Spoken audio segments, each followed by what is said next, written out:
are now listening to Hint of Lemon.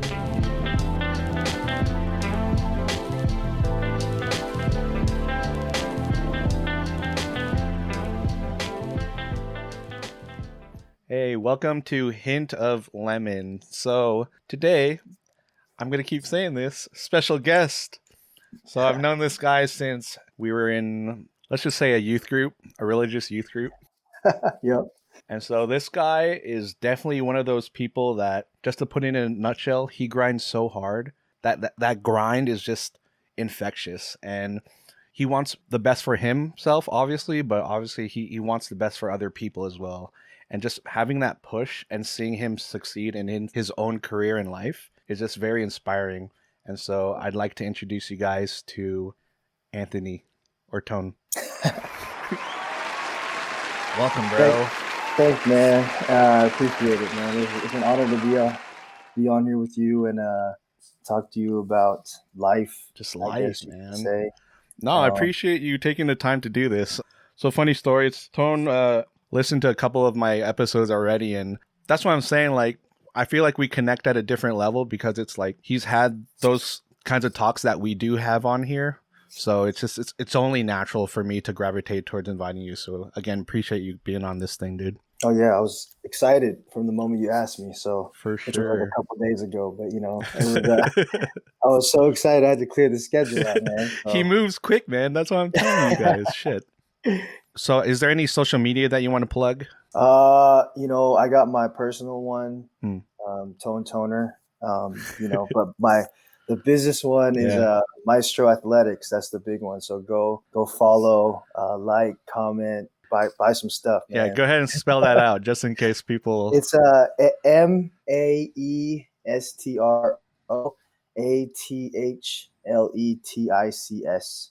Maestro Athletics. Perfect. And yeah, if you need any apparel, basketball apparel fan, or if you're a fan of basketball especially, that's the place to be. Sure. So definitely check that out. Watch out for what we got coming in the next couple of months, especially if you're from Seattle. We're gonna have some pretty big drops that I think people are gonna like and try and stay more closer to home than there you go. Do all these LA Warrior Bay Area stuff. So I mean, just kind of going off of that, what are some of the themes that you've gone off so far? To start, it was kind of like trying to do. Our first drop was some shorts that we did, some sweat shorts that we did, and then we did some slides, and then we followed. What did we follow that one up with? And then the next year, it's been a slow build up, and then last year we did some Sonic shorts. That's when I really started to ramp it up and doing more basketball apparel. So. Yeah. It was like a bunch of Sonic stuff we did last year, shorts, sweatsuits, and then some other shorts. I'm a big shorts guy, so I always focus on that. Yeah. I did some shorts that were in honor of my alma mater. But yeah, I mean, it's really been basketball themed for the most part. But yeah, we're just slowly starting to just ramp things up and hopefully do some big things in 2021. Yeah, for sure. I think you've definitely are getting your name out there, especially because funny story, like I remember hitting you up through text. I was like, yo, did you know your ads are like on Instagram? And you're like, yeah, dude, I pay for that shit. I was like, oh shit, my bad. So, I mean, this guy's going full force. So, big shout out to that. Fuck. Yeah. Once the organic, runs out, the organic marketing runs out, it's like, I got to do something a little different. No, for sure. Like I said, I appreciate you going full force with that because I definitely don't see like some of other people that we know like going hard like that, especially. So it's just a little taste of what's to come, really. So yeah, for sure. No, but how's everything? How's the pandemic going? I know we talked about it before, but I noticed you got into running for a bit, right? Yeah. Man, honestly, I think it's a big blessing in disguise. The way that I see it, at least with how the pandemic hit, I just feel like, especially for myself and just people like around me, I can tell like, people were starting to burn out. And I feel like the pandemic, as much as it sucks to go through and how many people have been affected by it, like I almost felt like it was a big wake up call for people to just, take the time to slow down and just, reevaluate where they are in their lives, So It's been a crazy night. What, 9 months now? I don't even pay attention, but no, yeah, you're right though. It's basically a big reset button if you think Yeah, about it. Yeah, but yeah, 9 months or so, yeah, yeah. I mean, it was crazy because for me, we were playing in the state championship yeah, Saturday night, the Saturday night before, and we lose. So it was kind of you had that sour taste in your mouth after winning it the year yeah, before. yeah, We go back to our head coach's house, and he was basically telling us that there's a possibility the school was going to close, like they're going to close down schools. And I was like, yeah, what? No way! Like that's not going to happen. yeah, Here we are. Monday hits, and then I think it was Monday or Tuesday. I think it was Monday when the yeah, Governor Inslee came out and then made the announcement, and that yeah. just kind of turned everybody's lives upside down. With Made it school. surreal. I know. Yeah, When they close schools down, it's a big thing. You know what I yeah, mean? And I think that once all that other stuff started happening, it was like, what do we do now? So yeah, it's definitely life altering. But like I said, the first couple of weeks, I think everybody was feeling that kind of like, what do we do? yeah. Watch a bunch of shows and whatnot. And It's like, oh, I got time to like just chill and whatnot, but you can only yeah, do that yeah, for so long. Yeah, yeah, exactly. And it was kind of like for me, I was in that same rut of just watching shows and literally probably drinking every night. yeah, And then I remember Jen, my partner, was like turning to me one day and was like, the universe's way of trying to tell us that, like we need to figure out how to make it heal. Mm, Because you hear all these things about the world with global warming and all that, how much longer the world's going to be around and whatnot, and all this yeah, stuff going on in the world. And I mean, shoot, even with everything going on with George Floyd, yeah. and all that stuff happening, like in the Super middle of grim it, it year. was Yeah, like, just a yeah, grim it's year. it's just nuts what was going on. So it's definitely one of those things where I think just as individuals, we just needed that time to just slow down and kind of reflect where we were, well, especially where we are now. Yeah, Where we probably done the most growing in the past 9 months, and hopefully, um, yeah. That's what I'm yeah, hoping. Yeah, yeah, man. I mean, it's been a blessing to me. It's been a huge blessing in disguise yeah, with everything, with what's gone down the past 9 months. So yeah. And that's a big thing for both of us too. Like, I mean, it's a little sappy, but we're both able to really look at, grass is greener on the other side kind of thing. Like, mhm.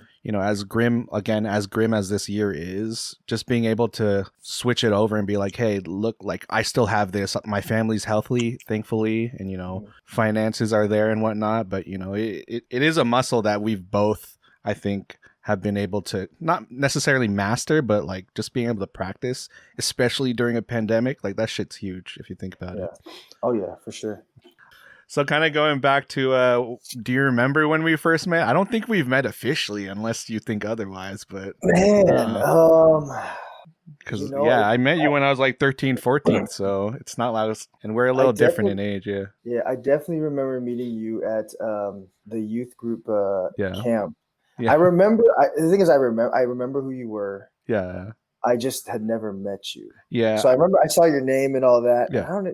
I can't even remember when we really met, but I think why I knew of you more was because my cousin Ray Oh, yeah. used to always talk about you and say like how you were hella funny, but you were super quiet. Yeah. I was that But like quiet if kid. Yeah. Yeah, Yeah. but if like you were comfortable Right. around your people, people you're around, like Yeah. you were hella cool. So, I mean, and then the thing is that it's the truth because I mean, we've Appreciate had it. some crazy conversations and stuff that like Yeah. I mean, from what the outside perspective of Yeah. who you are when you first meet you is definitely different No, for than when you sure. get to know you. You know what I mean? So, You have any funny or memorable moments that you can think of with both of us? I'll share mine with you, for you especially, man, because youth group was a big time when like we would see a lot of each other. Obviously yeah, our relationship has kind of been different since then because we do see each other like in passing, I would say. So yeah. It's hard to pinpoint just one. no, for sure. Yeah. Because I feel like there were times where, like granted we met in the youth group, but we used Yeah. to talk about, or, we'd have some inside jokes that were pretty Bastos, I guess you could say. Yo, for that's lack of where a we better gravitate word. towards each other. Yeah, and My favorite jokes. Yeah, I'm pretty sure that was probably how we initially started talking. probably. Yeah. Something inappropriate in the middle of like someone saying a prayer or something, and and then we're just like trying not to laugh. But I would want. I mean, I feel like that's what it always Of was, course. and Yeah. those are pretty cool moments. Yeah. Yeah, man, it's hard to just pick one. No, yeah. Well, kind of It's so hopping many. off that idea for me, like you're definitely one of the clowns in a good way, like in the group. And you're definitely like one of the older ones too. Like you're definitely everyone's big brother. And I think that's kind of why I gravitated towards you initially. And then on top of that, like you're the basketball star. Like this is the Asian Jordan, everybody. Like Oh, number 23 right here. And it's not even just like the fact that you're good at basketball, like that's a given, but it's more of like the mentality that you had behind it and like how you carried yourself. I think that's where I really gravitated towards you, especially as a younger friend at the time. It's like this guy I feel like he knows things that I want to know. And I feel like I was just hungry at that time, especially looking for, role models in my life. And in a way, I mean, this is just kind of hopping into like how our relationship is as friends. Like you weren't necessarily like my official role model. You just kind of stepped into that role and I was like, oh shit, this guy knows more than, I thought. And like I said, I gravitated towards that, and you've definitely given a piece of, how you view life, and I've definitely carried that into my own personal life. But really quick, funny moment of Tone especially is just how you and your cousins would always do the signature "Bye Bye Bye" song. So what they do is that every youth group and then also family party, basically any event possible, when they're all there, they always play NSYNC's "Bye Bye Bye," and they know the choreo like to heart. Oh man. And it's definitely not as funny as compared to singing in person, but that shit is classic for sure. And I'm sure you guys did that not too long ago, especially like it still lives, right? It You still lives. Yeah. Man, the last time we did it was at my cousin's wedding. Probably last year. I mean, let's be honest here. Shit. Man, I'm be real, man. I'm a huge NSYNC fan. Yeah. No lie. I don't care what anybody says. NSYNC over Backstreet Boys. I'm with it. Yeah. I'm with Oh it. yeah. JT's my guy, man. I've been to every concert since he's going solo. So just to embarrass you there just a little bit. I mean, just so that you got a taste. So going towards the reason why I did invite Tone here today is, I mean, just to reiterate, he's always been a big brother. Most importantly, he's been one of my mentors. And that's not even only talking about mentoring me as a basketball coach, because I remember you used to help me a lot when I got into coaching youth basketball. He's always been big on just staying true to yourself. And I saw that as part of it was seeing from a distance, but part of it was also talking with you. And I was able to see you grow, starting from a basketball player all the way to becoming a real estate agent to a coach of a very successful basketball team, a high school basketball team. And then what now is Maestro for his athletic apparel. So tell me how that all started, because I feel like something happened when you were younger that kind of maybe sculpted you in a way to really go after what you wanted in life. So if you can take me back to when you're younger, like how would you describe yourself? If I go back, I think, from at least the first two podcasts that I've heard Sure. and listened to, and talking to you, knowing you, like, I grew up with the strong Philippine background. Sure. Lived with my grandparents and all that. So we were heavily influenced to, be disciplined and, act right. And Yeah. when you're out and about, and on top of that, like my parents were, they're pretty strict as well. And Yeah. so, growing up, their biggest thing for us was just finish school, do well in school. Yeah. And that was about it. Yeah. Anything else was just secondary, Yeah. But for me, I honestly had no interest in school whatsoever. Yeah. And so, growing up, it was kind of like, you're trying to find what interests you, what makes you tick. And for some reason, like around third grade, it was basketball that just like ticked for me, made me just like, man, like I want to play. Yeah. I want to do this. I want to do that. You know what I mean? So, well, what do you do? How do you start? Because I mean, honestly, when I first picked up a basketball, and I think just like everyone else, like I was straight trash. Yeah. like where No, do you yeah. start? You know what I mean? Like Yeah. my parents didn't put me in no camps, no nothing. Yeah. And my we didn't come from like means or anything. So it's kind of Right. like, if we wanted to go do camps or something, or if we wanted like toys or, stuff like that was extracurricular, like, Right. it was kind of like they had to like put the extra effort in, you know what I mean? Right. So, that's why for like me, it was just like everything outside of school was literally extracurricular. Yeah. And so we was just at home and that was about it. So around third grade, parents let me play basketball and was not athletic whatsoever. Had no idea what I was doing, Yeah. trying to mimic what I saw on TV or whatever. That's And the thing though. Like you had the love for the game. Like, and I'm sure like I don't think I had the love no? Oh shit. initially. It wasn't until there was a key moment that really made me like, man, I want to really play. Sure. And it was my dad. He was playing in like this this men's league, Filipino men's league. And the funny thing was, growing up, I always heard stories about like, oh, your dad's really good and blah blah blah. Yeah. And like at the time, like my dad was overweight. Yeah. He was, just as all Filipino dads do, like go drink with their homies on the weekends or whatever. So that's all I saw. So I never knew like, is he really that good or whatever? And we didn't like have a hoop in our house or anything like that at the time. So it was like, okay, it was just stories. And it's all stories that I heard growing up. Yeah. I remember vividly, like, I don't know what it was, but then he just started like running every day. And I was like, okay, that's weird, whatever.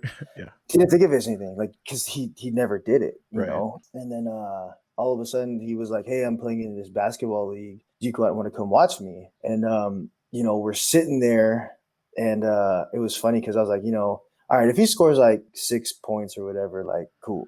Whatever, you know what I mean? Like if he looks like he actually get up and down the He's floor, if he scores a couple, yeah. So I'm like, turn to my brother and I'm like, hey, like let's count and see how many points he scores. Yeah. Within the first, man, I want to say it was quick. We're sitting there and all of a sudden he's at like 10 points. Damn. Like the first, like, and I'm not telling you like 10 as in like he gets the ball, boom, scores. Yeah. And like right after that, like he scored like 12 straight on his own. And I'm like, damn, the hell? Okay. And then like we're still counting throughout the whole game. And kid you not, at the end of the game, he had like 36. Damn. And so like me and Christian look at each other like, damn, he's pretty legit. Like, okay. So then we started coming every Sunday with him. Like, so that became kind of like the routine of me and my brother going and watching him play. Yeah. And then like at the end of the season, they end up winning the championship. And he ends up getting every damn award you can get, like season MVP, scoring champ or whatever, best defense. I was like, damn, like what the hell? Like there's a picture. If you go on on the Maestro site, I did a blog about it. And then there's a picture and my dad and Christian have like 6-8 trophies or whatever. Damn. And I was like, damn. So like from that point on, that was kind of like, okay, I just had like my third grade season. I sucked. Right. So I was like, how do I become like my dad? And so that was kind of like the turning point for me, was watching my dad. And the thing was like, he never really pushed me to hoop or anything like that. Yeah. So, when he saw like I had an interest in it, he was kind of like, okay, let's go put him in camps or whatever. And then that summer was kind of cool. So my aunt, she worked with the Stanford athletic department. So they sent me to the Stanford camp. Oh, what the fuck? Nice. Yeah. For that summer. So we would go to California every summer to go visit my family down there. And one summer my parents were like, you're going to go stay in, you're going to stay there for a month with my older cousins, my 2 older cousins. First time I'd ever gone by myself to, on a trip or whatever. So I was like, okay. So like the first week was like, we're there just kind of getting situated. And the next week I was going to camp and it was all day camp. So like I was there just hooping from like, kid you not, like 8 to 6 every day. Yeah. So it was cool. Like the camp was cool. It was like the first time I'd ever gone to a camp, but like my team was like we were like the second best team or something. And we made it all the way to the championship and then we lost. But then like, for me, like the experience was great. And then that whole summer was like, I'm the youngest and all my cousins, because we got in a hoop, my uncle bought a hoop for their driveway. Yeah. Cause they don't have like, like we're literally like just young guys and their kids are all older. So it was just a summer of just like hooping over, all day, every day, and just getting my ass kicked by my older cousins. And it was fun, man. And, this is still third grade though? Still, yeah. Oh my God. Okay. Going into fourth grade. Yeah. So it was just back to back Yeah, it was just back-to-back exposure, it sounded like. Yeah. And then I get back home, and then my parents put me in the Sonics camp. Ah, So then I okay. played a week at the Sonics camp, and then from there it was like, all right, cool. Like I think I'm a little bit better. And Yeah, I remember going into fourth grade and playing CYO, and yeah, but then the next summer was the same of just like going to camps and doing the same, doing it all again, and just working on my game. And then I think that was a summer like we had finally gotten a hoop in our backyard. So like then it was just like, okay, I'm just gonna hoop every opportunity I get. yeah, And so that's what was kind of like the base, I guess you can say, and what like sure. pushed me I mean, to that's kind a of strong foundation if you think about it, because it's like, one, it's personal because, you saw your dad doing it and he was doing pretty well. And on yeah, top of that, it's like the fact that he didn't force you.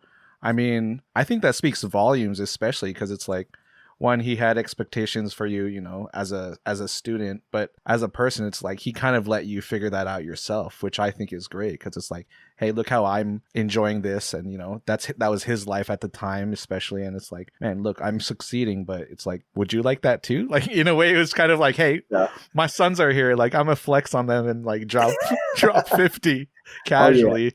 But oh at the yeah, same time, like I'm sure that made him proud too, because it's like, man, my son found something that he loves, and I didn't have to force it on him too. yeah, yeah. And it was cool. It was cool because I know like my brother is actually the super athletic one between the Mm, two of us, and he picks anything up, and he's just good at it. yeah. I remember he had those same opportunities, but he's like, I don't really like basketball that much. But That's like he would go play, and it'd be like damn. he would just go dominate. So it'd be Yeah, like, yeah. man, like what the hell, Chris? Like, come on, man. Like, You scumbag, god damn it. like let that rub off on me or something, man. Like shit. No, but like going off of that, like especially like, did you have any mentors at that time, especially that kind of made you, I wouldn't say necessarily catapult, but like really dive deeper into basketball? Because like, how do you keep that going at that age, especially onto like high school and college and all that? Because you balled a lot from what I saw. And I mean, this is a side story or a side comment, but like, I think it's really awesome and humbling that like that story of you and your dad, like seeing your dad dominate. Because I mean, from my perspective, like I saw you dominate. Because I remember I'd see you like have pictures from, I don't know, like some rec leagues, Filipino leagues. You were usually top player of the game. I'm not really just saying that just to, just kiss your ass or anything, but like you were definitely one of those players if you haven't realized that. I, Like, I try to humble myself, but I know like no, let like me flex for you one time. Like that's what I'm gonna do right now. Like, no, let's not downplay it really quick because you were always that player. You know what I mean? I'm And not I'm gonna lie, I was always chasing to be the player of the game. So that's yeah. what that's what it was about for me. No, but that hunger comes from somewhere. Like obviously your dad was a big part of that. Can you maybe dive deep and maybe think of someone else or I would definitely say my cousin John, Hmm. uh, my Kuya John. Yeah, Kuya John, yeah. KJ is what everyone knows him by. But like I said, back in the like he lives like down the street from me. There were times where I just walked to his house and we would just hoop, just looking up to him Yeah. and just seeing how competitive he was. He was pretty much he was like my role model. Yeah. Someone that I tried to be like. I just thought he was hella cool. Like Yeah. him, my dude Chris. I looked up to those guys big time. So and I think it's kind of like everything they were into, I was into. Sure. So when it came to hoop, it was like he was just naturally good at it too, and he just would tell me stuff that he would do. Like he'd be out, if he wanted to play, but the ground was like leafy or whatever, he would literally sweep the leaves off for an hour just so that he could play for like 30 minutes or whatever. But he was always like, I was just trying to always just make my game better. But the thing was, he never played on a team. He was literally just like a street ball, late night type of guy, and he would just go and dominate. Like I remember seeing him one time, like leave the house, and he was in some boots to go hoop, like some Timbs, but he would go hoop and like give people buckets. And so I was just like, damn. And so so growing up, like I think from like 5th grade on, he doesn't know it, but I would like strategically try and play him to see how I like kind of matched up with him. And he'd always because he was like 4 years older or 4 or 5 years older. He was way more athletic than I was. Yeah. He could shoot. He could do everything better. But to me, it was like, all right, this is who I'm kind of chasing, Right. And the funny thing is, if he listens to this, it's the first time to ever hear it. But he was the dude. Like I was always kind of like, okay, this is the guy like I want to compete against because Yeah. we used to play. I played on the AAU team from like sixth grade on, Yeah. and I played like top kids in our grade or whatever. And to Right. me, it was like they're all right, but I felt like my cousin was just filthy. Yeah. And so kind of latching on to him, and I think my big leap was like in eighth grade going into my freshman year of high school. Uh-huh. Was when I really started taking it seriously. Right. And it was like the big leagues, and so it was kind of like I took that summer real serious, and he was kind of the one to really push me. And like literally, that was like one of those summers where it was just like we just hooped Yeah. every day. Yeah. And when I say every day, like this dude was at my house, like when he woke up and he was leaving my house like 2 a.m. and we were just like literally talking about basketball. Yeah. And I think that that's the first time like I really just talked like life with somebody, and experiences and all that, and dealing with females and all that was the first time, ever having those conversations. Because, as Filipino kids, I don't know if you ever got to talk, but I know for damn sure I never got it Oh, from my no. parents. No, So definitely not. No. so you seek that somewhere else, and he was always that dude for me. And he was never against anybody. He was always competing against himself, and I would see him just sit there and shoot free throws for hours if Yeah. he could, and just trying to perfect like his shot or whatever. And he'd miss one after he made like 20 in a row, and he'd be pissed. Yeah. And so I think for me, that kind of rubbed off on me with like, the more time you put into your craft, like the better you're going to get at it, the Right. more easier it gets. So I think that was something that rubbed off on me for sure. Because I remember going in that summer into my ninth grade, I sucked at going left. And I remember reading an article in Slam how Tracy McGrady spent like the whole summer just playing with his left hand. Yeah. I think that was a summer, like I think it was, I can't remember, but he became like the number one player in the country playing with his left hand only. Yeah. Yeah. Not even his strong arm. But then, so Yeah. like, I remember telling my cousin like, hey, this whole summer, I'm just going to go left. And he was like, all right, cool. Like, that's what we're going to work on. That's what I'm going to push you to do. Yeah. So then, yeah, I got to a point where like I went into like my freshman year and I could only drive left. So I was like, kind I of guess worked, it worked. kind of worked against you in a way. That's Yeah. kind of ironic. Yeah. No, So- but I mean, in respect to Kuya John, like I think it's great how you were able to kind of try out different things with him, and he kind of led you through that. But most especially, like having basketball as, I guess, the activity, but like in a way, like he was able to pass on, knowledge and be a mentor to you through basketball. Because, I mean, us being guys, like I've never sat with somebody and been like, hey, teach me about life.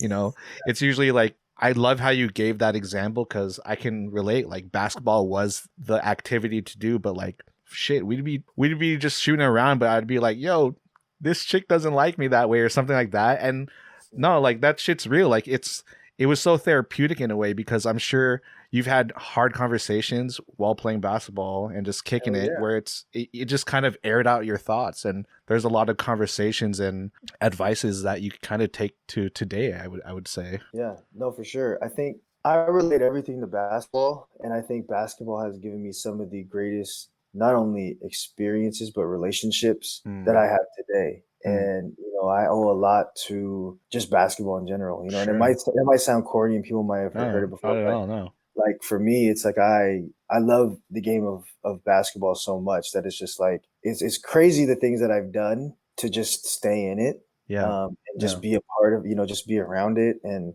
but like I said, like I wouldn't trade it for the world. Yeah. Like the experiences, the places I've been, the people I've met, the relationships I had from it. Yeah. Some of my best friends, like I met playing basketball, or we were on the same team at one point, or played each other, Yeah. and became really good friends. And so I think that it really is something where we're out there hooping or whatever, but it's more of like the camaraderie, because no one ever remembers who wins and who loses. Sure. It's that camaraderie you get, that fellowship you have with just being with your guys, doing something that you all are in love with and just love to do. Yeah. So I think it's a beautiful game, and Yeah. whoever else just thinks it's a game, they can kiss my ass. And Yeah. don't talk It's no, for real though.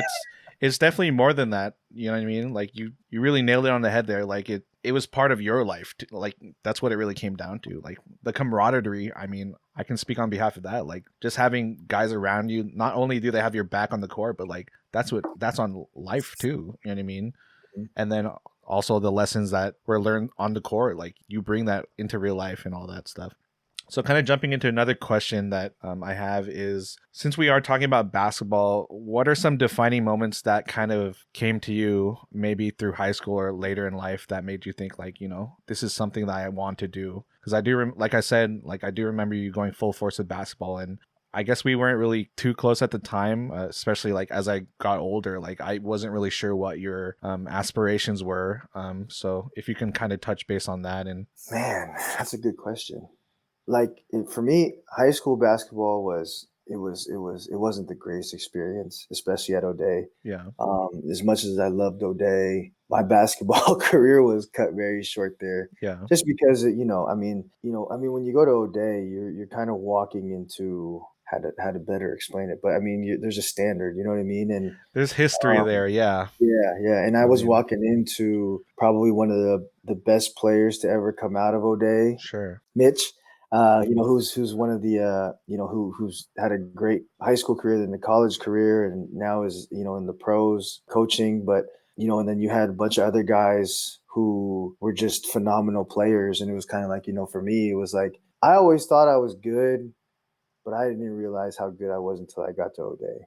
And I think that was like kind of the extra push that I needed from like my dad or somebody else who had been in the situation, because it was kind of like thought I was doing all that I could, yeah, but I wasn't. And so, it was like I wasn't at the standard of where I should have been. So, for me, it was like, well, I'm not playing. So, like, fuck it, I'm done. yeah, And that's kind of like what cut my career short there. And it was crazy because, like, for me, I think the biggest things I got from basketball was sitting there and watching them practice, mm, because it was like, damn, like, okay, if I just would have done this stuff in the off season, they're basically telling you what you need to do. yeah, And I just kind of missed the mark. And it was kind of like in my own head, I had that, well, I'm better than Boo, like, false narrative I was telling myself. And I was like, right, no, you're not playing for a reason. So, I think that was a big turning point in my life.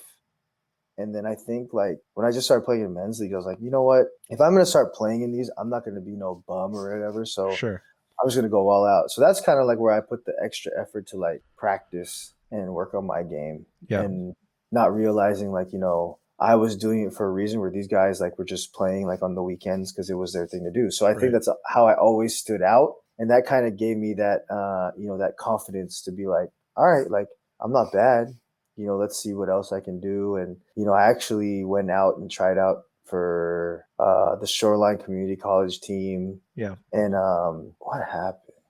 I came, and then the coach just kind of like wrote me off, and I played in an open gym and I did really well. But I mean, when you're in college, it's kind of a different situation where it's not like you're just not just walking on and trying out or whatever. They don't know who you are, yeah, so it was kind of all right, whatever. So I just stuck to just playing in men's leagues and whatnot, and just keep working on my game, even though like I had no intent of doing anything with it. right, So it was kind of like, for me, when I think back to all those PBL games or leagues or whatever, championships or whatever, like it was cool. It kept me in shape. yeah, Like I miss it. I miss just playing basketball. right, I could say that, from that time, from when I was at O'Day till like 2011 mm-hmm. ish, like there was no real like desire for me to like do something to really push myself. You know what I mean? And would you say, I mean, kind of hopping off of that, would you say there was maybe not necessarily a specific moment, but was there something that really rubbed you the wrong way and made you kind of think like maybe I shouldn't go this route? Not necessarily career wise, but even like passion wise. Yeah, it's funny you bring that up. So, like I said, basketball was something that always was something I always turned to. Right. And like, just to kind of like, if I was going through anything, or if I needed like healing or whatever, like, it was that thing that was like you said, it's real therapeutic. Yeah, it really is. Yeah. I went through a really bad breakup. Yeah. No, I think I remember what you're talking about. Yeah. Yeah, really went through a really bad breakup. And, I'll be very, transparent. Like I was Sure. unfaithful to my partner. Sure. But the crazy thing was I don't know, like when I think back to it now, like it was was definitely dumb, but like Yeah. the things I did afterwards were even stupider because it was like I was almost playing like I was the victim, you know, like I was, and the thing is, like, I didn't show anybody that, Yeah. but I just played these things in my head of just, you're a terrible person or whatever. How could you use somebody? And, I think that at the end of the day, like it was hard for me to let go of that situation because I think a big part of it was like pride for one. Right. Um, like my feelings were just hurt or whatever. Sure. And like, it's kind of like, then it was like, it wasn't really your choice to break up, Right. and, it was like, you got dumped. And I guess that's like how I dealt with heartbreak of just, at the time, was just like, well, shit, like, all right, well, you have two options. You can either move on or, let this kind of define you and just be in the dumps. Well, And that's fun. Sorry, just to interject. Like that's a funny thing that you said that. Like a way to find yourself. Like, do you feel like you were kind of challenged as a person there? Like, maybe not necessarily to the point where it's like, who am I? But it's more of like, what do I stand for at this point in my life? Because this is, you said like high school, college age, or college, yeah, like I yeah. think, yeah. And Uh, people change at that age, especially because it's, there's a lot of life transitions happening there. So would you say it was more of like a challenging time for kind of figuring out like what you wanted and, who you were as a person?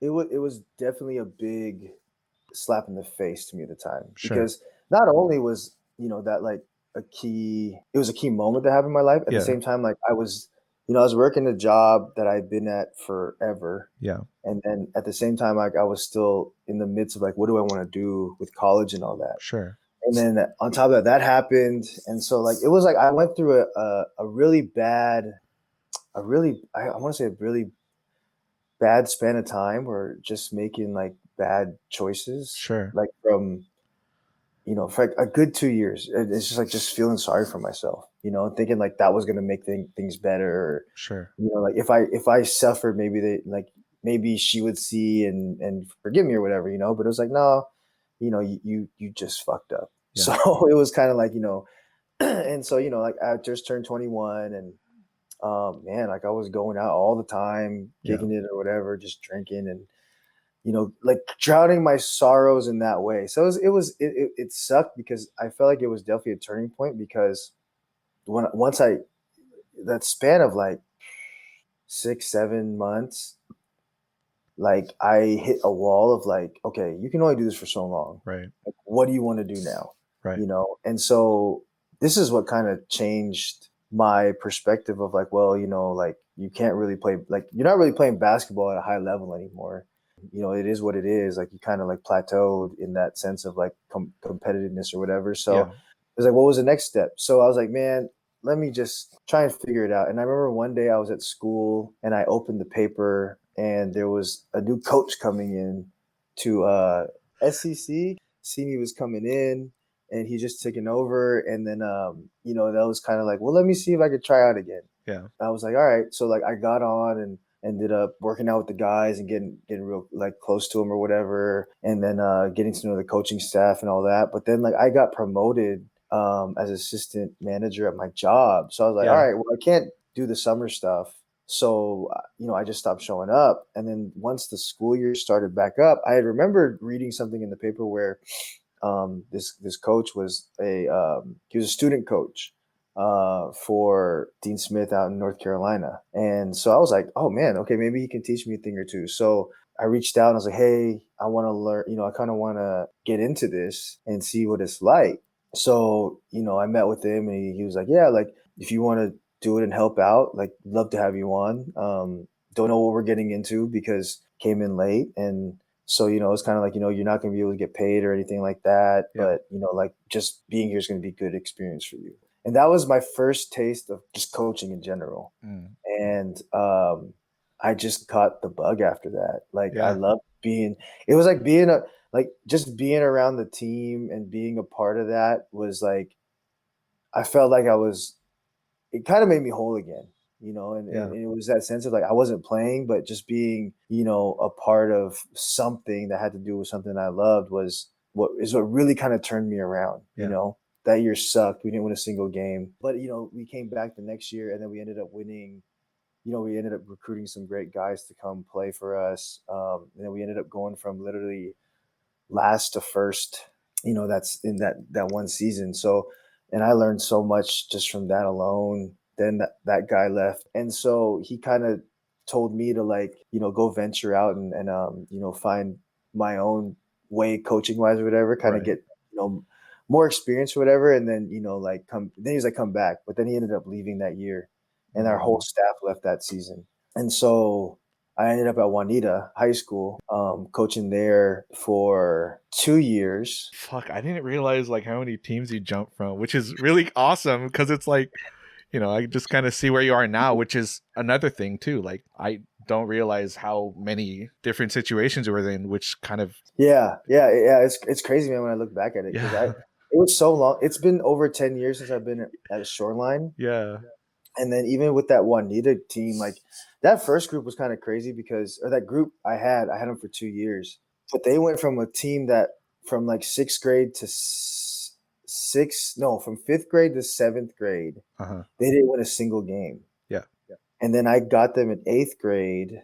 And then I just kind of started mimicking what I learned at Shoreline and how Coach Estes was, because he was kind of he was like a Bobby Knight, where he was just okay, crazy. OG, yeah, Yeah, man. Like I can't tell you how many those the whiteboards he broke. Man, I had water thrown at me.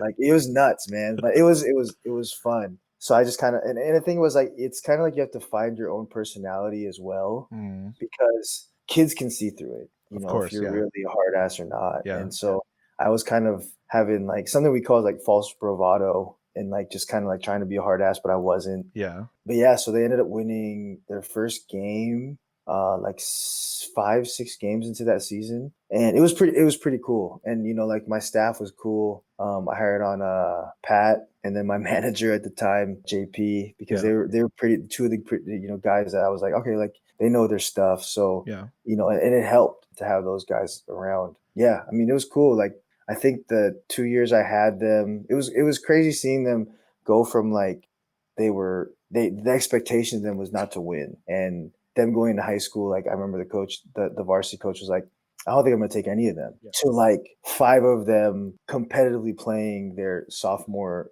year or whatever. yeah. So that was kind of cool seeing that and kind of going with them along with along with the process. But yeah, after that second year though, I was like, man, I just couldn't do Juanita, so I bounced. Yeah.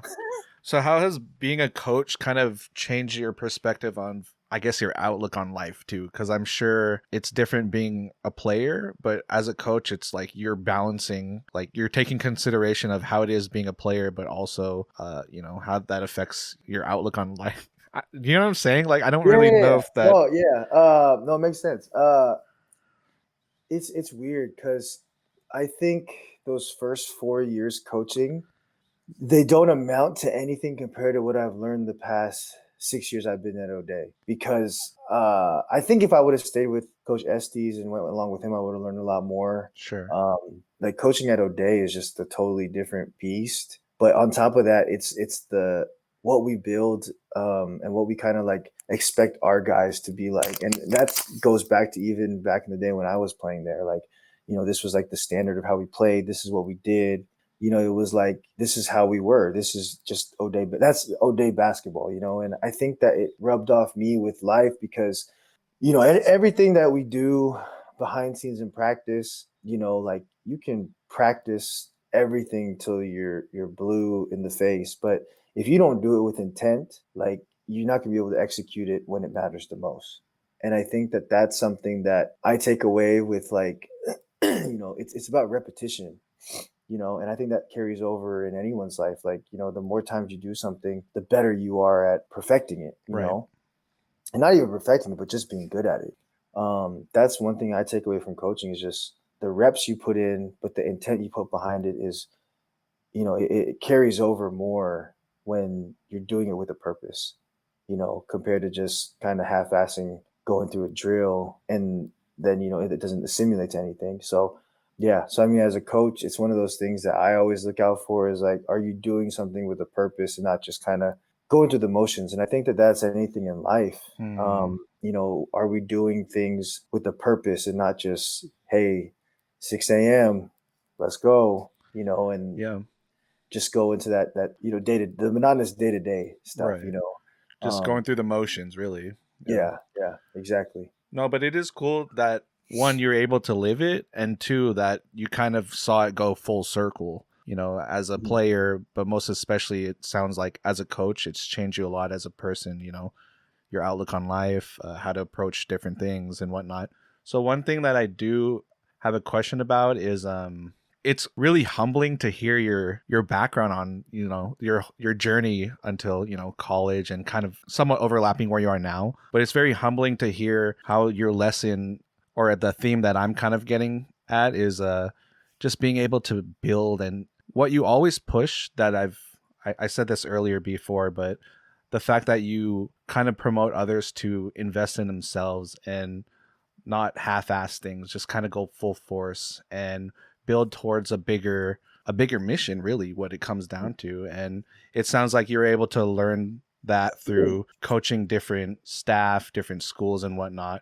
But most importantly, just being able to transfer that into life is huge. And I'm curious how you kind of taken that and kind of gotten to where you are now, because I really do see that in what you're building now. If you can kind of tell me more about like the beginning of Maestro, because I feel like your intent definitely started with that. Uh, yeah. I mean, wait, can you ask the question again? Yeah, because it seems like the foundation of, yeah, what I was gonna say was like what kind of inspired you to build Maestro ultimately? Like, did you have it with the foundation of building towards a bigger purpose? Because it seems like, especially now, seems like Maestro is more than just athletics, which is awesome. Because I agree, but it's also kind of showing everybody else that, because I guess your business model, how I see it, it's more than basketball. It's about inspiring other people and kind of bringing them within your world, and then basically sharing the glory in a way. I guess for me, I tell her back to basketball. I was always willing to do whatever it took to take things off of other people's plates. Hmm. Whether and the thing was for me is like I was always willing to learn. And so like I think that how I always start with like my foundation is like I don't ever speak up at first. I kind of just watch and see what happens. Yeah. And so then it's kind of like I take certain pieces and I kind of go from there. So I think for me it's like if I can get the machine to run the right way and make it efficient as possible for everyone around me, then everybody's winning. Sure. Like I said, that first year at Shoreline, and I could go back to Shoreline because like literally I was like I want to say I was in the trenches of like a student. I was more like a student manager Yeah. because I took that on because I wanted to learn every piece of like what it took to be great as Yeah. a Yeah. in You any you position. broke it down at that point. Like, you Yeah, needed that if you think yeah. about it. Yeah. So for me, it was like, we're at a shitty community college program, but our coach was trying to make it like D1 level as much as he could. So for me, it was like, all right, well, how do we do that? So it's when the players walk right through the door, like I would literally after practice, I'd wash their jersey or whatever, and then literally just like putting their jerseys back on hangers and putting it at their lockers. So the next day they came in like, oh shit, like this is kind of cool. Instead of like the bags just in the on the Yeah. middle of the room, Yeah. just grab your shit and go. Yeah. Like I went the extra mile, and then on top of that, it was like, okay, from that standpoint of like management, right, of a team manager, then it went from that to okay, now what do I got to do as an assistant coach to prepare these guys for the next game or whatever, which meant I was watching video, and kind of scouting who we were playing. It went from that kind of breakdown into that, and then like I wasn't asked upon me, but I did it because I Right. was like, I want to learn, and Yeah. they didn't really show me how to do it. I was like, okay, let me just watch and see because what they're taking and what we're breaking down is what we're gonna do. So okay, let me just watch video and see what it is. So doing that, and then getting in just to the logistics part of just like talking to different coaches and just kind of like there was like something called film exchange where we would trade tapes of like, oh, you played this team, but we don't have tape of this team. Can you Right. give it to us? There was that. And then there was the recruiting part. So for me, I've always been that kind of person where I've always wanted to learn from the ground up. And Mm, so, and it's like I wanted to not perfect, but just be sure. really well versed in Yeah, whatever just being that may exposed to be. that is already big. Yeah. So like if the coach told me to get on the floor and like wipe up the sweat or whatever, I Right. was gonna do that. Yeah, yeah, Because I was just that dude that yeah, was like, if this is gonna make shit go and be more efficient and yeah. I'm going to do whatever it takes for us to be a winning program. And so that was always my intent. And even when I go to O'Day, like even to O'Day now, it's that same mindset of like, how can Mm, I make us better? What can I do to help out? And like, shit, like, man, like I was fucking coaching, one year I was the freshman coach, but I would stay for freshman, JV, and varsity practice yeah, and just grind, yeah. and just basically just like I want to learn. This is what I want to do. Like I want to learn the ins and outs and everything, and how like a program runs. And I think that it translates over to Maestro because the big thing with Maestro that was different was like my whole intent with it was like I want to still just be around basketball. So if one day I just like decide I don't want to coach anymore, I'm still somewhat tied in it. I'm still doing something that I love, and talking to people who have the same interests as I do. Mm, And so that's where it really stemmed from. And so with this, it was different because I had no idea what I was doing. So, my partner, Jen, she's opened a bunch of businesses and she kind of knows like what to do. And so like I kind of like latched onto her and like, okay, what are we like, how do we do this? What do we do to start? And it was again, just started from that ground floor and kind of building. So Maestro was really started like 6 years ago, but we didn't really start producing stuff till 2 years ago. yeah, And it just took some time and some, do I really want to do this? Do I really not want to do this? Because here's a story like I don't think anyone knows. I graduated from SPU. I went to coaching, and then I guess the big part that I wanted to touch on was like, that big all life all altering situation I went through. sure. Like if that didn't happen, I would have never got into coaching. Coaching kind of led me to go see like what it took to really go play and and coach at the next level. So that's why for me, like I ended up going to play in the Philippines for a little bit to Right. try out for some teams because I wanted to get that under my belt. Like Yeah, I could say like, oh, I went and played professionally. yeah, I know what it takes, because I didn't have the college experience. But at the same time, when I got back from the Philippines, I went back to finish and get my degree because if you want to coach college basketball, you have to have your degree. So my intent was to go back to school, was all to go work, in the NBA or in college. So that was my big goal. Well, when I came out of college, I had met Jen, and she kind of came up with this idea of like, you should really start something where it's just focused around basketball. yeah, And so I graduated in June of 2014, and then I quit my job, dropped it, and I started working on Maestro. And at first, I don't know if you know this, or I don't know if I've told you this. Maestro was originally supposed to be a protective gear brand yeah. I think you mentioned for it once. Yeah, for we were gonna pitch it to the PBA to be the exclusive supplier yeah, of that. So we end up like going to so we spent the next 2 months trying to figure out how we can go to the Philippines, how are we gonna go, how are we gonna go present this to them. And I think that this might be for like another time sure, because I don't know if we'll get into it, but sure. it's one of those things where just the right things fell into the right place because we were working towards it and our minds were so laser focused in on the fact that like we got to do this. Yeah, The right things just starting to fall into place. yeah. And we went like it was like June, and we left for the Philippines August 15th. And we end up going over there and like we're trying to figure out how we're gonna get a meeting or whatever. We end up like hitting up like some lady or something with the PBA. And this is the embarrassing part of the story. So we get a meeting and we're like, cool. So we have the meeting set and we're ready to go. I know for a fact we have these samples, but we don't really have a pitch or like we're not really like fully ready for it. Sure. I mean, you just kind of went at it, but at the same time, it's necessary. Yeah, yeah, Like we made the mistake of leaving an hour before the meeting. uh huh. And mind you, if you've been to the Philippines, Yeah, traffic is horrendous. yeah. It's pretty bad. So we get in the car. or we call a taxi or whatever. And bro, it took us half an hour to go 3 blocks. Oh, fuck. And I'm like, there's no way we're making it. Yeah. Because it's on the other side of town. Yeah. Mind you, we still have to get to like, we're still like a mile away from where this traffic ends. Yeah. And so we end up calling. We're like, hey, we're not going to make it. Can we reschedule? Well, the Philippines had just qualified for was it the World Cup at the time? I don't know. Yeah, whatever it was. So they were leaving the next day. The PBA, the team that they put together, she was Gotcha. part of it. Okay. But they left, and like they're like, we're not going to be back till like October. I was like, fuck, I think we just missed our chance. Yeah.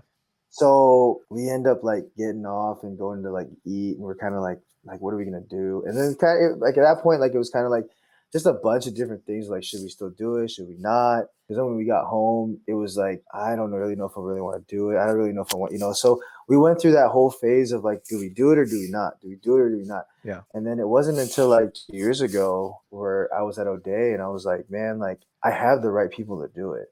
I have the right market to promote to. So fuck it, let's go. So that's how we bought our first line of stuff. And it just kind of grew from there.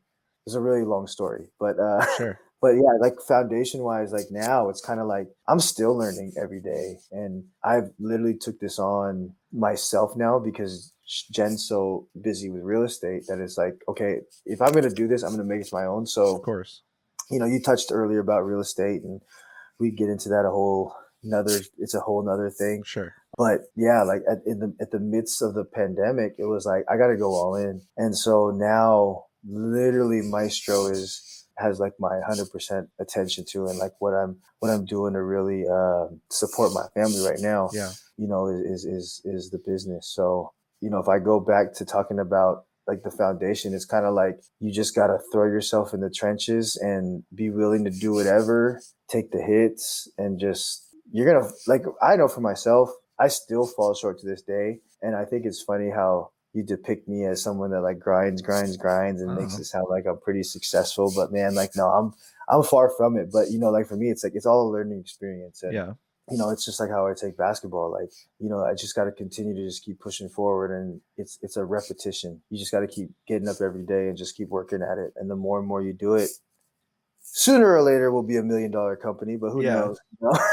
No, but do you think Maestro would be because when I think of Maestro, I think it's an extension of you, what it really comes down to. And, I think it's such a genuine company because it's like part of it is you're able to kind of tailor it towards other people, but really it's like it's tailored based off what you know and what you're a fan of. And it's kind of like you want to share that to other people. And, that kind of leaves space for people to kind of leave them to talk about their lives, and you're kind of using Maestro in a way, especially now.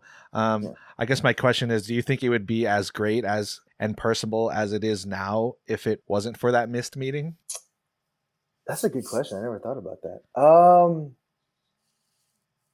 I don't know. I mean, obviously we're talking about what ifs, but I'm curious if you would still have that creativity if you did take that meeting and it went through. I mean, I would say it would look different because if we did go through, like we talked about, if it did happen, we would end up moving to the Philippines. Wow, that's pretty big. Yeah, well, that's one thing that would have changed. With what we were trying to produce at the time, if that's all we stuck to, I don't think it would be where it is right now. So I definitely think in a good way or bad way or creative way. I think in a creative way, in a more creative way, because now it's like you kind of see. Because I think at the time I was going off a whim of like, this isn't over there, so let's see if we can do it and promote it. Now it's all over the place. And the crazy thing is that still pisses me off to this day is we came up with some stuff that ended up becoming the first things that were made over there. Yeah. Oh, wow. Like we made like I made these 3/4 compression pants. Yeah. But they had the built-in pads already. Oh, okay. And then like a couple years later, those came out, and then some of the designs we did, like putting like the teams on the back of the calf or whatever, that part. Like I started seeing that, I'm like, man, like it was disheartening because I was like, we were onto something. I told you. But yeah, no, it was I think it was definitely for the better. because we just also found out Yeah. how shady business was over there. And as much as we want to like Yeah. go back to our roots, sometimes like there's a reason why you find out why our parents and grandparents left, and it's not what they want us to be around. And it's funny because now for me Sure. it's Yeah. like shit, I'm trying to find every reason to go back over the Philippines for basketball, so it's kind of it's crazy, but I Yeah. definitely think Maestro Yeah. wouldn't be where it is today, and had that meeting gone through, and if we were to work with them, so I never thought about that though. That's a great question. So kind of gathering what you've learned from Maestro. Obviously, it's from a owner's standpoint and a creative standpoint. Kind of taking the lessons that you've learned, or I guess more of rituals. So my question is, do you have any specific habits or rituals that you've done that has brought you success? Maybe daily, weekly, so that those who are listening, maybe they can have more tangible things to kind of take and make their own. No, definitely. I think, when you go into business and you're an athlete, you have to change your mindset, and especially with business, because if you try to do a clothing brand, it's definitely going to Mm. be a lot of work. And so, you're not going to see the immediate success compared to like, you show up every day Right. for 3 months, in especially like let's say for basketball, for example, right? You go 3 months Yeah. of every day showing up and you shoot 100 free throws, right? By month 3, you should be getting a higher percentage, you know what I mean? And seeing a lot of success. Well, with business, it's totally different. You know what I mean? Like you can show up every day and you can be as active and whatever come business wise and do everything that you're supposed to do.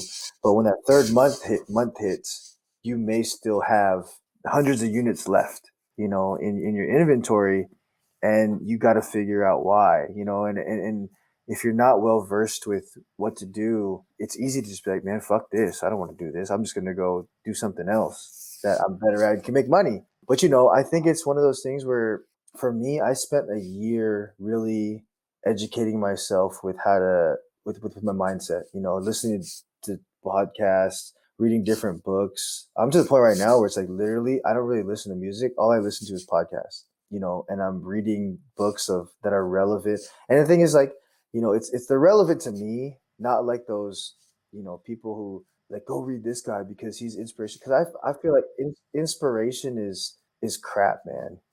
Like unless you really like hungry, and I think the best thing you can do is just literally go out there and fall on your face and have to figure it out. Right. Experience is the best lesson if you think about it. Yeah. Exactly. And so for me, it's always been, I'm gonna do it. And if I fall on my face, all right, great. Like I've been through worse. I've seen worse. I'm in such a better place compared to other people. So like fuck it. Like I'm just keep going. And maybe I think that's where that grind comes from, because it's like I know if I just keep doing things and kind of like analyzing what I'm doing differently, what to do to get better, then somewhere down the line, I'm gonna find success. Whether that's like if we make a lot of money or if we impact a bunch of lives. Yeah. Because I think for me right now, I think at the beginning of this pandemic, it was like, man, I want to make, six Sure. figures by the end of the year. Then it kind of switched to like, fuck, I just want to so I want to gain a bunch of followers and just inspire a bunch of people, and help other people grow, and that's kind of what we've kind of done the past month of just like reaching out to people and Yeah. like, hey, this is our brand, this is what we're doing, and I want to help put you on. If you have a business or someone that has a business, like let me know, because I think at the end of the day, it's like it's not so much. I think for me, it's like it's what you put out, not what you get back in, Mm. and I think for me, Intent and everything. Yeah. yeah, like for me, like like when I talk to you about what you're doing and your Yeah. business, like like man, just do it, because like you said, like I've been there, I've done that. So it's like the worst that can happen is okay, you might lose a couple $100 Yeah.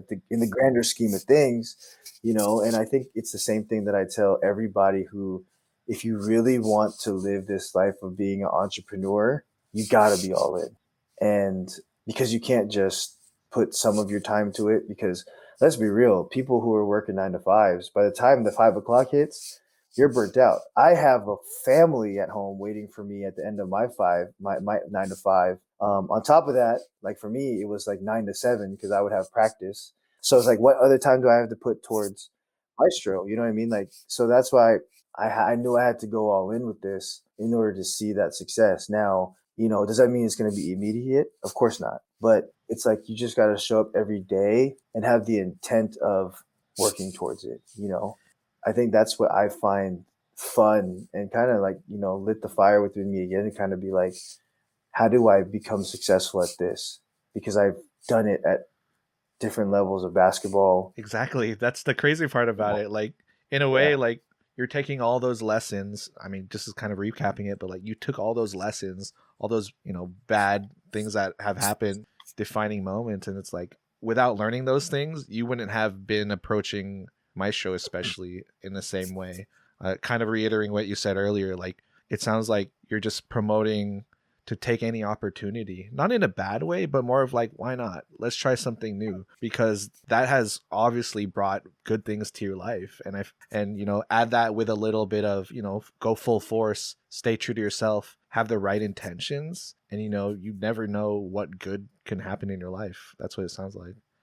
Yeah, no, for sure, man. And I think that's just like what I've grown up with, like I grew up with, my grandparents always saying like, always give and don't expect anything back. It's huge. And huge. my mom says the same thing, and so it's kind of like, I guess that's kind of been ingrained in me. So like now it's like, if I could help you out, like I don't feel like anybody's competition.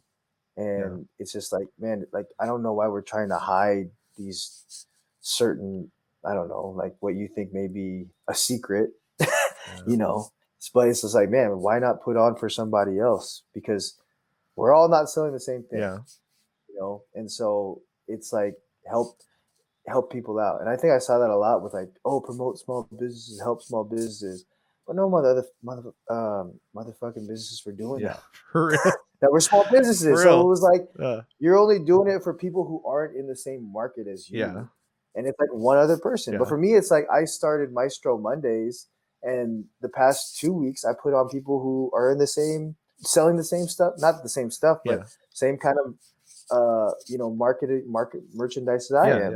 And it's like, that's what it's about though. You got to help people out, because at the end of the day, you don't know what they're going through as well, but you probably made their day better by shouting them out. They had no idea. Yeah, for sure. Like they didn't know what you're going to say. They didn't know how you're going to expose them, but at the end of the day, like they probably looked at you as competition until then.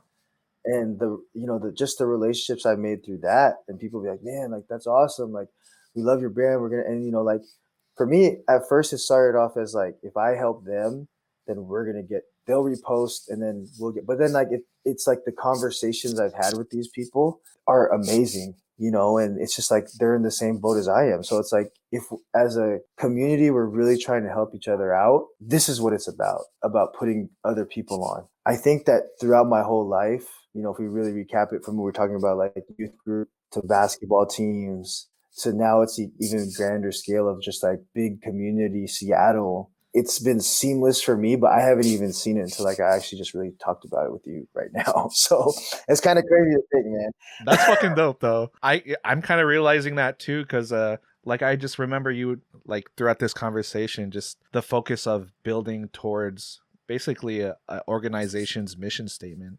Call me cheesy, but like you're building your own now, and you want everyone on, and I feel that like to a spiritual level, you know what I mean? Like the right intention is definitely there, you know what I mean? It's so clear, like, and it's so genuine, because maybe I know you as a person as well, but like you want to lift others up using your business, and that's just another aspect that not everybody can do with their own business. Some people just like selling shit, and they're like, all right, cool, yeah. What will really gravitate towards people is like, what's your intention? And I'm hoping that, I'm gonna use this podcast as an example. Like, hopefully people can really resonate with that. This is what you've been through, and these aren't the intentions, because I think it's so powerful to hear it, one-on-one with you right now. Like, I already knew there was good intentions behind it, but just hearing it hits differently, you know what I mean? Like, I can't really explain it right now. Oh yeah, no, I hear you, man. There's been some revelations to me just like talking about it with you, because I think just working people in general, like especially when you get into business for yourself, like you're gonna have those low moments. And it's like, when you really think about what you're doing, like I said, at the end of the day, if I just keep that same mindset of like, my show's not all about money. I mean, at the No, grander yeah. scheme, it is when you're support, when you're talking about supporting, but when you're making Yeah. that impact on someone else's life, that carries so much more value than a dollar. Yeah. Yeah. Money comes, money goes. You know what I mean? But Yeah. the impact you leave on somebody else is amazing. I had someone hit me up in the Netherlands trying to buy some shorts. And I was like, damn, It's like, pretty tough. and for me, it was like, I literally sat there and talked to him for like 30 minutes. Yeah. And I was like, bro, man, like, it's going to be $100. And I was Yeah. like, I don't want to sell you these because if I'm being honest with you, like, that's a lot to pay for shipping just to get shorts, and Yeah. The logistics and everything. Yeah. these are not $150 pair, like they're not $150 pair of Yeah. shorts. And I would feel like that would kill me inside to think that I did that and swindled you. And Right. like I just sat there and talked to him, got to know him, and he was like, man, you know what? I'm gonna buy those shorts. I was like, what? I was like, are you sure? I was like, bro, I don't want you to spend $100. He goes, no, because there's no brands out there like doing that. And he Right. was like, you're the first, like, I don't know you. I just saw this off a paid advertisement. Yeah. And I clicked on it because it looked filthy. So he's like, I'm gonna buy those shorts because Yeah. you seem like a cool, genuine person, and I want to support your business. And I was like, damn, Yeah. like if I could talk to every single person and customer that does that, like I've done my job. And I think that that's what Maestro, like it's done its job.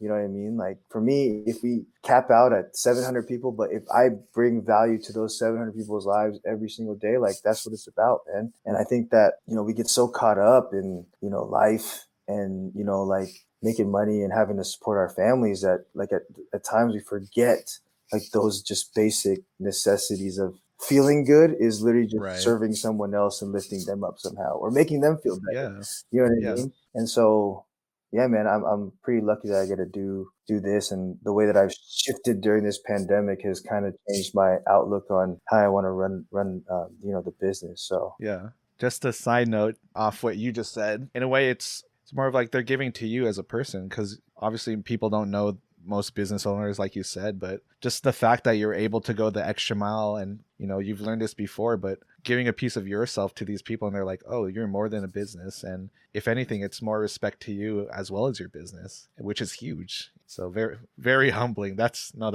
really cool to see that. yeah, it's for not sure. even the money for this guy. Like for us, we have stuff on hand, so it's like we're paying for everything, investing into it. Yeah, So it's yeah. like when it sits, it's like, yeah, damn, this is kind of hurting. But when it's like, and we're still at the beginning phases of everything. So it's kind of like, as many people as we can go and Yeah. impact and touch and just get the name out there. Like, that's what it's about right now. And, if we continue with what we're doing and the intent is there, I know Yeah. like in the grander scheme of things, this is going to be something pretty big. And I don't say that just because like I'm just, a business owner and I'm like, oh yeah, my company, like I believe that because I've been doing this for 6 years, and you can see the light at the end of the tunnel, but it's still far away because you still got a lot of work to do.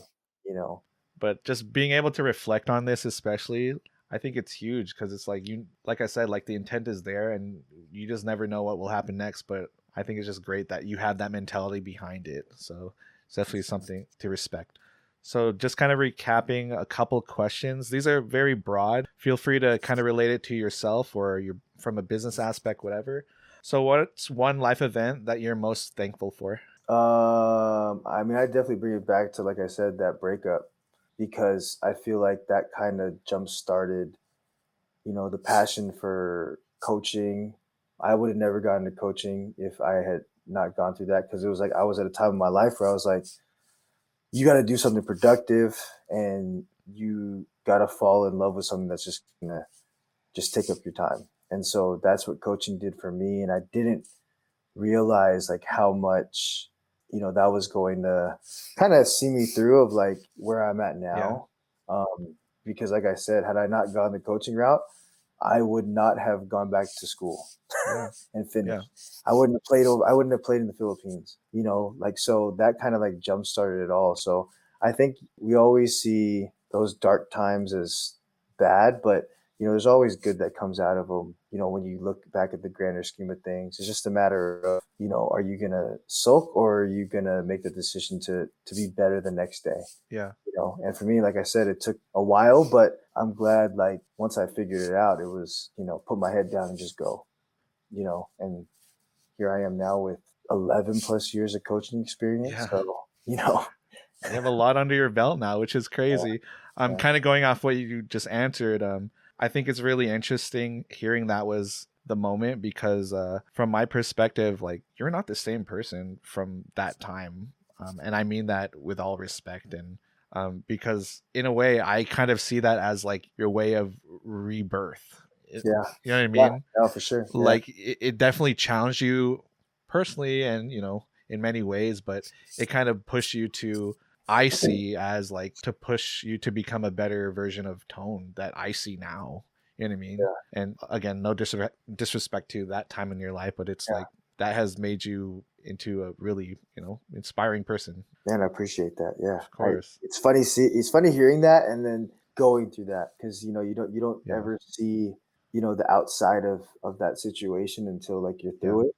So, being here however many years later that was like, and seeing what I've accomplished, like I said, if it wasn't for that, like it wouldn't have made me shift and do something different that I Yeah. was not the most comfortable doing, but at the same time was like pushed me out of my comfort zone to really do something that I loved, but just in a different aspect of the game. Right. Right.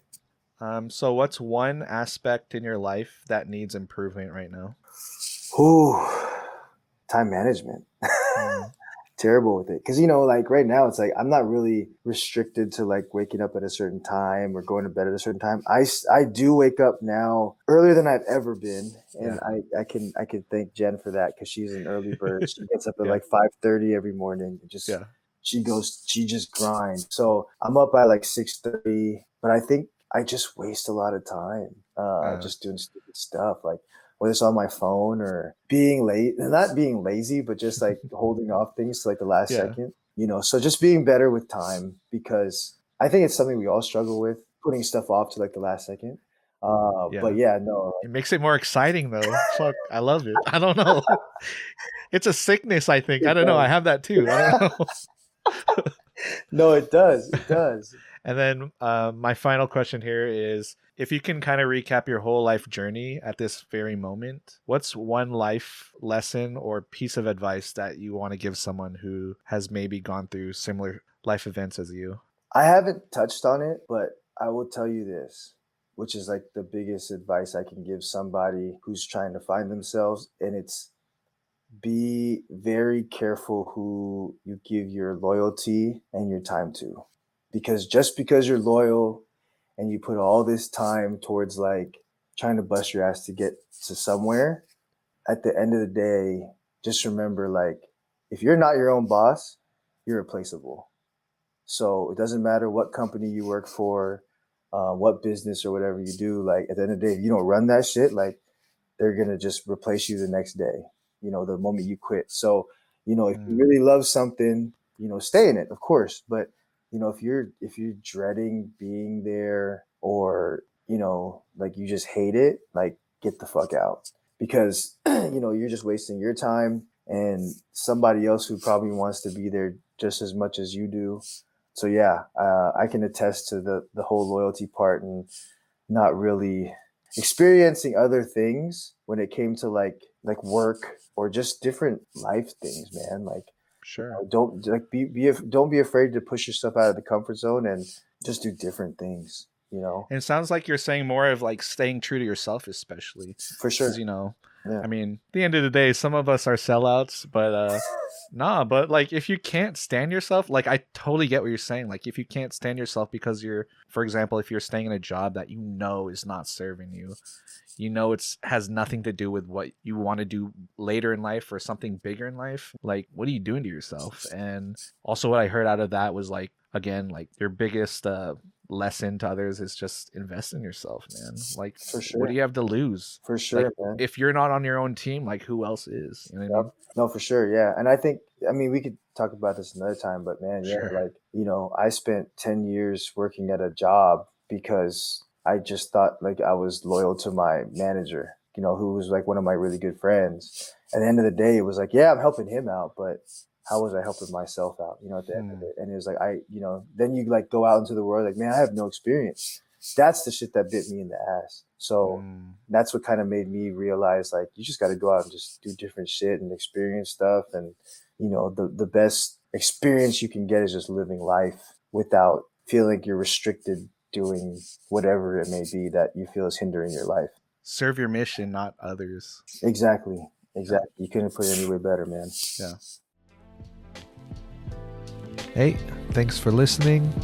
Shout out to Tone for showing us the power of humble beginnings and how persistence is always key. Again, check out his company at Maestro Athletics, and also hit me up on Twitter at @hint_of_lemon. Peace.